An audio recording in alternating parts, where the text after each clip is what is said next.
মামা একটা ভালো ব্র্যান্ডের কোলাবোরেশন এসেছে, 5000 রুপিস দেবে বলছে। ও তোরা করে নিস, আমাকে ভিডিওতে চাইলে 10,000 টাকার কমে হবে না।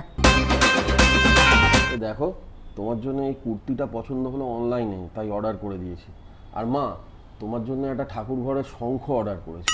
বইয়ের জন্য কুর্তি আর আমার জন্য শঙ্খ? ভুলে যাস না তুই, তোর চ্যানেলের ভিউজটা আমার জন্যই আসে। দেখো কি কমেন্ট করেছে, ইস বলছে তোমার শাশুড়িটা খুব দজ্জাল। আসলে আমার অভিনয়টা খুব ন্যাচারাল, তাই লোকেরা নিজেদের শাশুড়ির সঙ্গে আমাকে রিলেট করে।